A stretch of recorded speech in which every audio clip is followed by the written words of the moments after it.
बोले बेटा सुनो, माता पिता की डांट और गुरु की लात, माता पिता की डांट और गुरु की लात जिनने खा ली उनका कल्याण हो गया।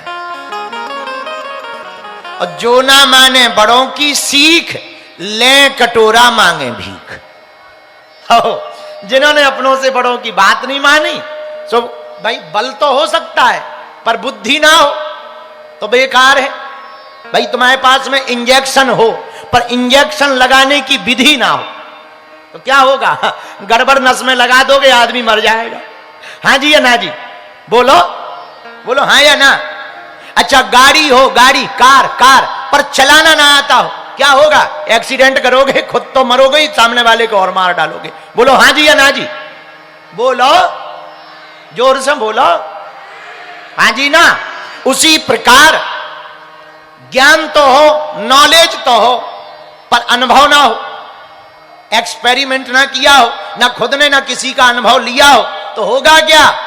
विस्फोट हो जाएगा, गड़बड़ हो जाएगा। तो क्या करना चाहिए? धन्य है वीर बजरंग बली हनुमान जी। सुंदर कांड की रचना क्या अद्भुत जगह से प्रारंभ होती है। श्री गोस्वामी तुलसीदास जी महाराज क्या अद्भुत तरीके से सुंदर कांड प्रारंभ करते। बोले सुनो, हनुमान जी इतने बल के निधान है, ज्ञान के निधान है, बुद्धि के निधान है, विवेक के निधान है, पर वह वीर बजरंग बली लंका जाते हैं तो सबसे पहले अपने से बड़े से शिक्षा लेते हैं। यही सुंदर कांड का आशय है। बोलो सीताराम, जोर से बोलो, और जोर से बोलो, और जोर से बोलो। और हम लोग, अब हम लोगों की पूछो मत, हम लोगों को अपने से बड़े वाले ज्ञान देवे तो दिमाग खराब होते हैं, दिमाग खराब। हाँ, माता पिता की तब तक बच्चे सुनते हैं जब तक श्रीमती नहीं आ गई, और जहां श्रीमती आई सो अपनी मति खराब हो जाती हो, फिर अपनी मति की नहीं सुनते। जब तक श्रीमती नहीं आती तब तक गुरुजी से पूछते, माता पिता से पूछते, और जहां श्रीमती जी आई सो स्पेशल फोन ससुराल में साले साहब को लगाया जाता है कि हम गाड़ी लेने वाले हैं, लाल कलर की लें या ब्लैक की लें, ठटरी के बारे नक कटा मुंह सरचंद। अरे माता पिता भी तो घर में बैठे, गुरुजन भी तो हैं, उनसे पूछ लो। भैया हनुमान जी के सुंदरकांड, अच्छा देखो एक बात और है, सुंदरकांड इसलिए नहीं है कि तुम लोग पढ़ो, ज्यादातर लोग केवल पढ़ रहे, रोज पढ़ रहे। एक सज्जन हमें मिले, बोले हम तो रोज सुंदरकांड पढ़ते हैं। हम कहा बहुत अच्छी बात है। बोले लेकिन कुछ ठीक हो नहीं रहा। हमने धीरे से नजदीक बुलाया, हम कहा इधर आओ। बोले जी, हम कहा केवल पढ़ ही रहे हो कि सुंदरकांड पे चल भी रहे हो? उस आधार पे जीवन जी रहे हो या केवल पढ़ रहे हो? बोले नहीं, हम तो केवल पढ़ रहे हैं। हम कहे इसलिए फेल हो। सुंदरकांड पढ़ने से कृपा नहीं मिलती है, सुंदरकांड के आधार पर जीवन जीने से हनुमान जी की कृपा मिलती है। इसलिए दिल्ली के पागलों, एक बात तुम नोट कर लो, हमें रटना नहीं है, हमें पढ़ना नहीं है, हमें सुंदरकांड के आधार पर जीवन को जीना है। ये जीवन जीने के लिए लिखा गया है, केवल पढ़ने भर के लिए नहीं लिखा गया। वरना पढ़ने से क्या होगा? ऐसे तो साउंड भी रोज सुंदरकांड पढ़ रहा है, लगा दो चिप, लगा दो ब्लूटूथ, लगा दो यूट्यूब चैनल, रोज साउंड पढ़ता है। पर कभी तुमने साउंड के सींग निकलते देखा या साउंड बॉक्स को स्वर्ग जाते देखा? गया क्या? नहीं। वो भी रोज पढ़ रहा है, रट रहा है, पर वो थोड़ी पढ़ रहा है, मशीन है, बजा दी बज रहा। ऐसे ही शरीर भी मशीन है, अगर केवल रट रहे तो बजते ही रहोगे, रटते ही रहोगे। हाँ, थोड़ा मोड़ा तो फल मिल जाएगा, मानसिक शांति मिल जाएगी, पर दिल्ली के पागलों, सुंदरकांड का फल प्राप्त करना है तो हमें केवल पढ़ना नहीं है, पढ़ने के साथ साथ जीवन में उतार कर सुंदरकांड पर चलना है। और चलना कैसे? पहली ही चौपाई पे चल जाओ, काम हो जाएगा। पहली चौपाई क्या? जाम बंत के बचन सुहाए, बचन सुहाए, सुनि हनुमंत कहि नये आए, सुनि हनुमंत कहि नये आए। श्री राम जय राम, श्री राम जय राम, जय जय राम, श्री राम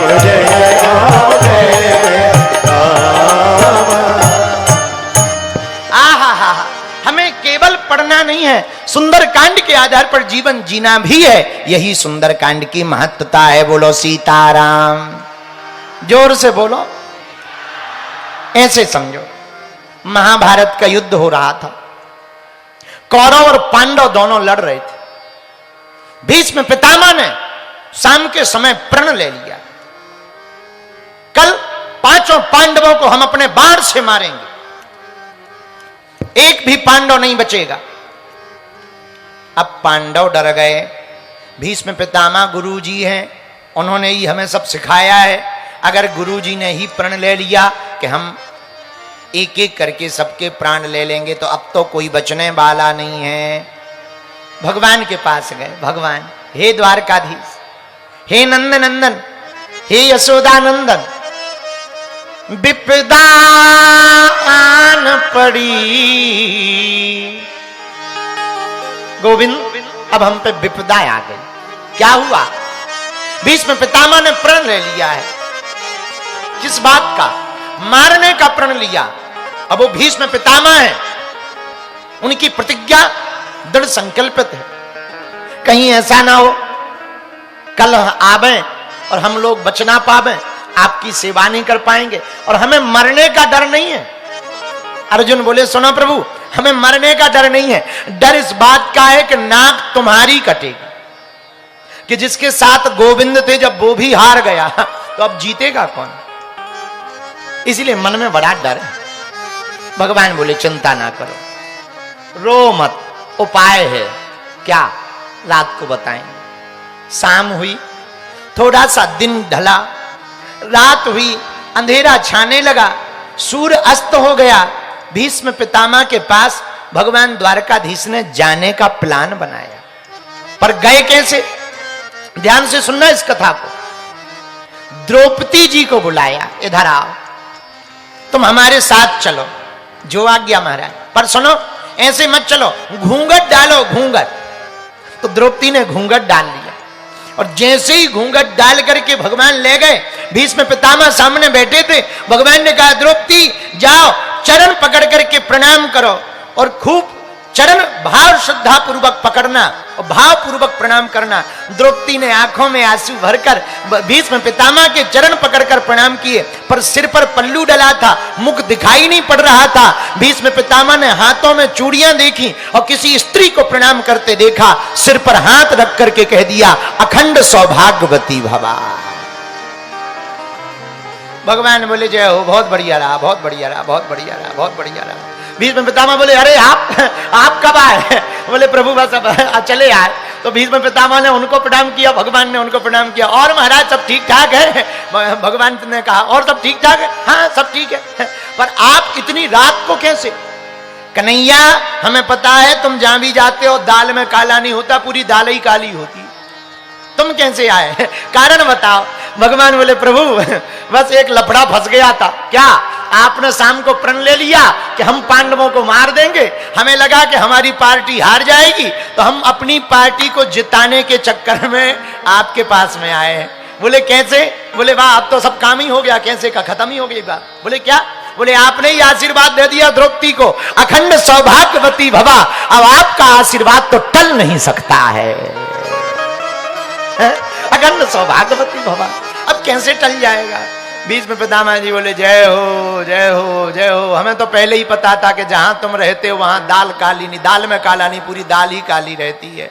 लेकिन अब क्या है, अब तो निकल गया। मेरे पागलों, दिल्ली के प्रियजनों, इस कथा का अर्थ हम ये बताना चाहते हैं, एक प्रणाम करने से जब पति के प्राण बच सकते हैं, तो मेरे पागलों, अपने से बड़ों को तुम प्रणाम करना प्रारंभ कर दो, तुम्हारे परिणाम भी बेहतर आने शुरू हो जाएंगे। एक प्रणाम कई परिणाम बदल सकता है, एक प्रणाम कई परिणाम बदल सकता। लेकिन कुछ चेले ऐसे होते हैं कि हनुमान जी ही बचाएं। पहले के जमाने में लोग अपना मस्तक गुरु के चरणों में रखते थे। अच्छा, क्यों रखते थे? बड़ों बूढ़ों के, माता पिता के चरणों में क्यों रखते हैं? मस्तक क्यों झुकाया जाता है? हमको एक ऊ वाले मिले, बोले, हमारे में तो ऐसा ऐसा होता है, या ऐसा ऐसा होता है, या ऐसा ऐसा। ये आपके में माथा रखने का क्या मतलब है? बोले ये हमें अच्छा नहीं लगता है। हमने कहा देखो चाइना का माल है ये शुद्ध सात्विक है। बोले कहना क्या चाह रहे? हम कि ये देसी व्यवस्था है। अरे बोले कारण बताओ। तो हमने उनको एक तर्क दिया। हमने कहा साहब तुमने कभी मोहर देखी? मोहर? बोले मतलब? अरे हमका जो सील लगाई जाती है मोहर होती है। बोले हाँ। हमका कभी तुम मोहर को गौर से देखना, मोहर के सभी अक्षर उल्टे रहते हैं, लेकिन जब स्याही में लगाकर कागज पर लगाई जाती है तो सीधे हो जाते हैं। हाँ जी या ना जी?